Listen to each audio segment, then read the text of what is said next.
Our social justice issue we are focusing on is immigration and how it is evident and has changed over time in Andersonville. Immigration has hugely impacted Andersonville because it would not exist today without Swedish immigrants who founded and established the neighborhood. Most Swedish immigrants came to Chicago in hopes of finding better work and opportunities, but before we dive deeper into the issue of immigration, it's important to first note the history and founding of the neighborhood. Andersonville started out as a cherry field in the 19th century, and Swedish immigrant farmers were just starting to move in on the fringes.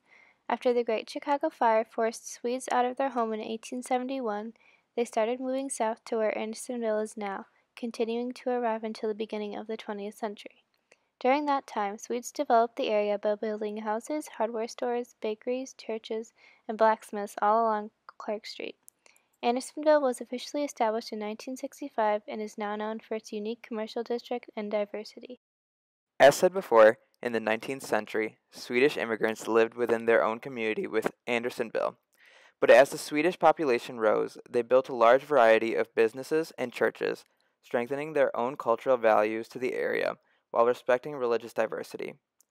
During the Great Depression and World Wars, the Swedish individuals inhabiting Andersonville left for the suburbs of Chicago due to financial struggles within the neighborhood.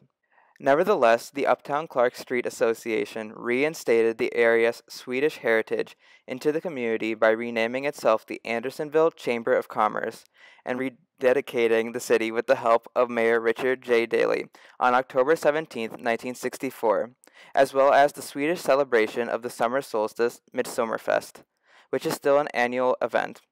In 1976, Kurt Mathiasson founded the Swedish American Museum, which still stands today, steadily growing throughout the years.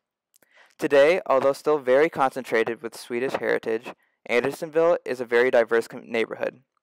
With its strong encouragement for cultural and business diversity, Andersonville is considered one of the most architecturally and culturally diverse neighborhoods in Chicago. Andersonville is a diverse, quaint, shining gem located roughly 7 miles north of the heart of downtown Chicago.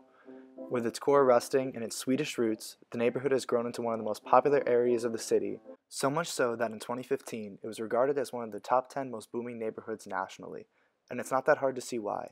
Ranging from Andersonville's Swedish treasures like the Swedish Heritage Museum or the delights found at the Swedish Bakery to its renowned restaurant strip down Clark Street, it's nearly impossible to not find something interesting to do.